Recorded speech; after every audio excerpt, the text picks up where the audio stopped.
At first, he went completely unnoticed by me. Noah was merely another name that my husband, Richard, casually mentioned during our dinner conversation.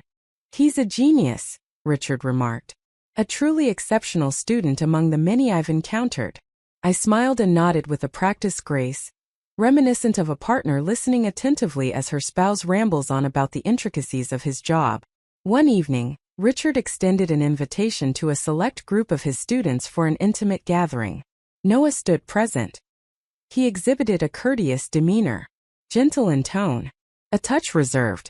Yet those eyes, they regarded me differently than the rest. Not with courteous detachment, not with a passing interest. They remained. Perhaps it stretches on a bit too much. As I filled the glasses with wine for the guests, I felt his eyes on me. Not in a striking, overt manner, yet in a subtle manner that seemed intentional. It disturbed my peace. Yet, it stirred within me an emotion I hadn't experienced in quite some time. Observed. Later that evening, once the last guest had departed, I inquired of Richard regarding him. "He's young," Richard remarked with a nonchalant air. "Concentrated. A promising future lies ahead." And that was all there was to it. The conclusion of the dialogue. Yet for me it was far from the conclusion. As I shut my eyes that night, Noah's gaze returned to me once more. The manner in which they remained. Their attention lingered on the facets of my being that Richard had long since overlooked. Yet, I found myself pondering the reason it lingered in my thoughts. Yet it did. The afternoon unfolded in serene silence. Richard arrived on campus ahead of schedule for a faculty meeting. As I stood in the kitchen, the sound of a knock echoed through the air. As I swung the door wide, there he stood. Noah. In his grasp he clutched a folder. "Professor asked me to drop these off," he said, his voice steady, yet there lingered an undercurrent of something more. I moved aside, granting him entry. He surveyed the surroundings of the house, maintaining a courteous demeanor yet harboring a sense of intrigue. I guided him into Richard's study and placed the folder on the desk. Yet, rather than departing immediately, he hesitated. "Your home is truly lovely," he remarked gently. A subtle smile graced my lips. "I appreciate it." After that, silence lingered. Our gazes intertwined. Not in a relaxed manner. Yet it carried a sense of purpose. "Do you ever feel a sense of solitude in this place?" he inquired. I was taken aback by the question. It was far from what I had anticipated. I parted my lips to deliver the courteous response. "No, certainly not." Yet, the truth emerged unexpectedly. "At times," I confessed. We lingered in silence for a moment, the atmosphere around us oddly tranquil. He offered a subtle smile. "I understand that." He lingered for only a brief moment. He bid farewell and stepped through the door, allowing the house to fall silent once more. Yet once he departed, a sensation of change washed over me, something I was unable to identify. For the very first time a question had been posed. For the first time in years I found myself responding with unvarnished truth. The encounter was merely the beginning, not a conclusion. Noah began to visit with increasing frequency. Initially there existed justifications. Submitting documents. He was returning the books that Richard had lent him, assisting in the coordination of an initiative for the department. However, as time passed, I came to understand, the reasons held no significance. He was on his way to visit me. It was understated. He always maintained his boundaries. Not at this moment. Yet, the gaze he cast upon me, calm, deliberate, seemed to unveil a part of myself I had long since overlooked. One afternoon, he lingered a bit beyond necessity. We lingered at the kitchen table, coffee steaming softly between us. We delved into subjects I hadn't shared with another soul in ages. Melody, creativity, the destinations that once filled my dreams with wanderlust. Richard no longer inquired about those matters. Yet Noah paid attention, truly attentive. There was a moment when I found myself laughing, truly laughing, at something he had said. And I noticed him observing me. That is not how a student ought to regard his professor's wife.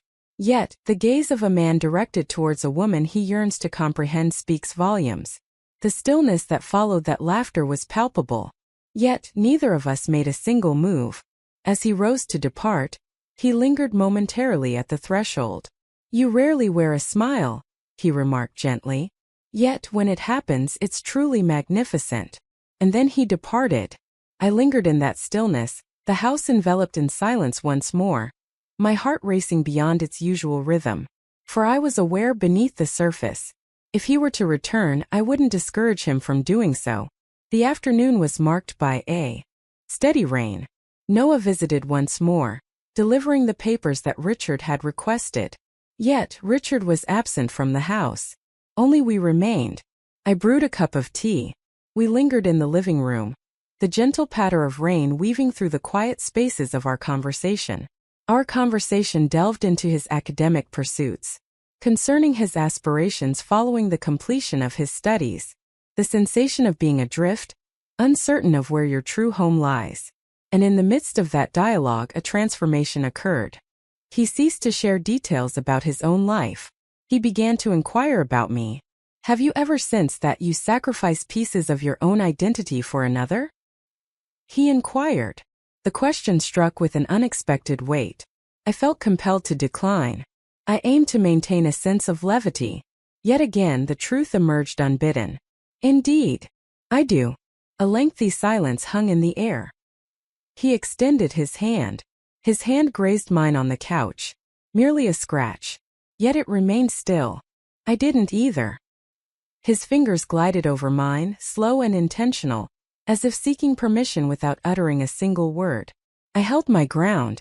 I simply allowed it to unfold.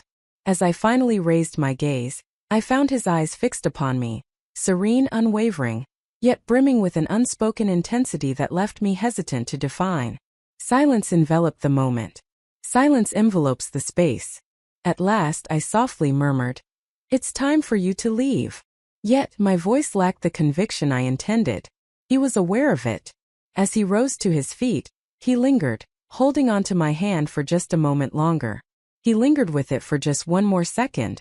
In that fleeting moment, an emotion surged within me, one I hadn't experienced in ages. Seeking, genuinely desired. The hour was late. It's past the point for him to remain present. Richard had phoned to inform me that he would be staying late at the university. Noah arrived once more, armed with yet another excuse. This time it was the return of a book and an inquiry about a paper Richard had alluded to. Yet, we both understood that it had transcended that point. The living room was our gathering place. The gentle illumination of the lamp that stands between us. The silence weighed more than it ought to have. An unsettling tension gripped me. A sensation coursed through my hands, my breath, and the way I found it difficult to meet his gaze for more than a fleeting moment. In the midst of a serene pause, he inclined himself ever so slightly closer. "Keep your distance." Moderately subtle. Just enough for me to sense his presence, warm and enveloping. "I shouldn't desire this," he murmured. And just as I was about to respond, before any thoughts could form, he pressed his lips against mine. Possessed a gentle quality. Soft. It resembles a question almost. Yet as I remained still, the kiss grew more intense. His hand moved to the side of my face, radiating warmth and steadiness, gently tilting my chin toward him. My fingers clutched the edge of the couch, as if I required something to anchor me while the world revolved softly around us. It unfolded at a measured pace. It was not awkward. It unfolded at a languid pace, cautious, yet brimming with all that we had kept inside. As he finally drew back, our faces lingered in proximity. His breath was palpable, a gentle whisper against the air. My heart raced with such intensity that it bordered on pain. "Please just say the word," he whispered. Yet I refrained. I was unable to. I merely cast my gaze upon him. In that stillness he understood my response. As he departed that evening, he cast no glance over his shoulder. Yet I lingered at the threshold for what felt like an eternity, my lips alive with sensation, my body humming with an unfamiliar energy that had long eluded me. And I understood. We had just traversed a threshold that was irrevocably behind us. I convinced myself it was an error in judgment, that it would never occur once more.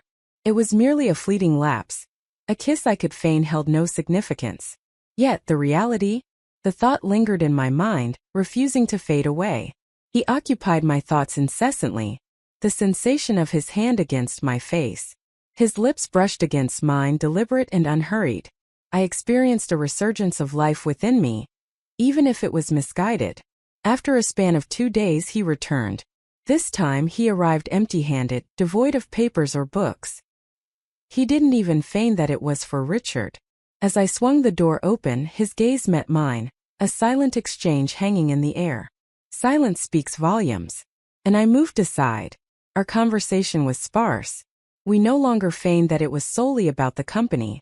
As the door clicked closed, he stepped closer, his hand settling on my waist as if he was certain I would let him. This kiss held a new essence, unlike any before. It was resolute. It was more profound, more ravenous. We scarcely reached the couch. His fingers glided over my arms and back, igniting sensations in areas that had long been dormant. I promised myself it would be a singular occurrence, only once to experience the sensation of being caressed in that way again. To remind myself that I was still a woman, not merely a wife, not just a shadow of someone else. Yet, when it concluded, a sense of relief eluded me. A sense of longing washed over me, more resilient than ever. He lingered for a moment longer, enveloping me in silence, his fingers gently weaving through my hair. As he departed, no farewell escaped his lips.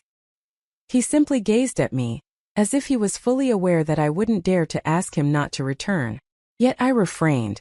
I was reluctant to see him cease his actions. Following that night, everything transformed. Noah was beyond the need for excuses. He failed to bring the necessary documents. He failed to bring up Richard. He has just arrived. And I always welcomed him inside. It evolved into a cadence. Quiet afternoons filled the empty house. Those twilight hours when Richard toiled away at the university. Silent interludes captured in an environment that ought to have embraced comfort. He entered, gently shutting the door behind him, and there was a newfound certainty in his demeanor. The manner in which his lips met mine, as if he had been suppressing it for hours. The manner in which his hands glided across my skin, as if he were in disbelief of my existence. It transcended mere longing. It seemed as though a weightier presence lingered. It was something I couldn't set aside, even in moments when I longed to. One afternoon, once it had come to an end, I found myself resting my head on his chest, attuned to the rhythm of his heartbeat. I refused to be confined to this, he murmured softly. I raised my gaze. Could you clarify what you mean? He gazed at me, his eyes gentle yet earnest. I refuse to be merely the secret you keep tucked away. I desire you, each and every one of you. My chest constricted, because I desired him as well. Not merely the moments, more than merely the act of fleeing. That individual. Yet how could I possibly voice that? I chose not to respond. I opted for a kiss instead, as it felt simpler than confronting the reality of my feelings. In that quietude he grasped the truth regardless. As he departed that evening, he never inquired about when our paths would cross once more. There was no necessity for him to do so. We were both aware he would return. It unfolded in an instant. Richard returned home ahead of schedule. His arrival was a surprise. As I had anticipated, he would not be here for at least another hour. Noah and I found ourselves in the kitchen. I perched on the counter, his hands resting on my waist, his lips grazing my neck. I found myself adrift within it, within him. The abrupt sound of a car door slamming outside jolted me back to reality. A chill coursed through my veins. The vehicle belonging to Richard. We stood still, caught in the moment. Noah's eyes widened, a surge of panic coursing through them. Go, I murmured, my voice trembling. He snatched his jacket and quietly slipped through the back door just as the front door swung open. Richard entered the room, letting his keys fall onto the table with an effortless nonchalance. Hello, he remarked. What are you up to? I managed to conjure a smile, my heart racing so fiercely that it drowned out my own voice. Just tidying up, I replied, pivoting back to the sink to shield my expression from his gaze. He remained oblivious. Naturally, he did not. He snatched a drink from the fridge, planted a distracted kiss on my cheek, and ascended the stairs to take a shower. As the sound of the water flowed through the air, I finally allowed myself to exhale. I approached the rear entrance and peered outside. Noah had vanished. Yet the recollection of his hands, his lips, still lingering on my skin, refused to dissipate. What could possibly be more disheartening? The near miss of being discovered only fueled my resolve. It intensified my desire for him. The peril, the uncertainty, it ignited a fire within. As the night deepened and I found myself beside Richard in the quiet of our shared bed, I gently closed my eyes. All that filled my vision was Noah. The sensation of narrowly escaping disaster surged through me. Oh, how I longed for it once more. Noah paid another visit today. This time it felt distinct. He held back from kissing me immediately. He refrained from touching me as he typically would. He remained motionless, his calm, steady gaze fixed upon me, but within it, I detected an unfamiliar depth I had never noticed before. Melancholy. We settled onto the couch, the distance between us laden with an unusual weight. I can't continue down this path, he murmured softly. My heart sank. What are you up to? I inquired, despite the fact that I was already aware. He let out a breath, his fingers weaving through his hair. I can no longer be the one you conceal. The man who quietly escapes through the rear exit. The secret you feign indifference towards. I parted my lips to speak, yet he continued unabated. For me, it transcends the physical. It has been some time now.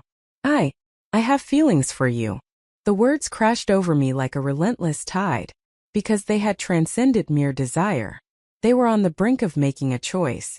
Noah, I murmured, yet the words eluded me. He leaned in, his voice a gentle yet resolute whisper. Confess that your feelings don't mirror mine.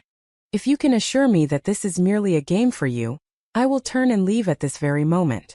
Yet, if you truly feel it, I can no longer feign acceptance of merely fragments of you. I remained quiet, for the simple reason that I was unable to deceive. I certainly felt it. The yearning, the pain. He awakened a sense of vitality within me that I hadn't experienced in years. In the stillness, the answer revealed itself to him. He extended his hand toward mine, cradling it softly, as if he feared the consequences of what was to come.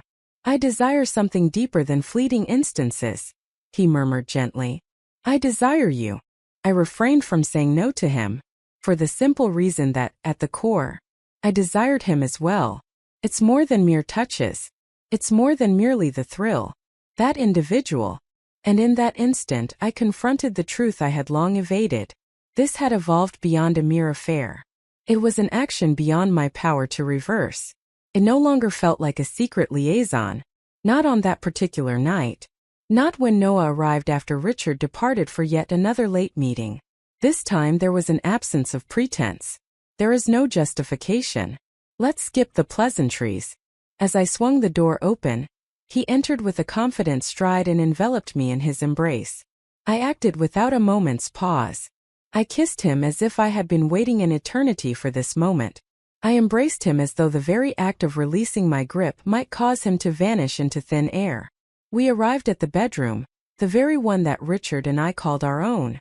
For the first time, it felt as though the space belonged to someone else entirely. It seemed to belong to us. Noah's touch felt unlike any other. Measured, profound, intentional, unhurried, not taken. It was as if he wished to etch my essence into his memory. As if he had selected me, despite the fact that the world never would. I was selecting him as well. As the final moments faded, he lingered, not in a hurry to depart. He remained. We reclined side by side, my head nestled against his chest, attuned to the soft murmur of the house enveloping us. I wish this moment could last forever, he murmured gently. I chose to remain silent. I too wished for it to continue indefinitely. For the very first time, I ceased the deception I had long imposed upon myself. This transcended mere solitude, or longing, or occupying a void. This was love incarnate, the inappropriate variety, yet genuine. As Noah departed that night, I lingered by the window, observing him stroll down the street, his silhouette gradually dissolving into the shadows. In that moment of clarity, the moment had passed. It is no longer possible to return. It's far too late to feign that I could halt this, for a fragment of my being was already his, and everything would change forever.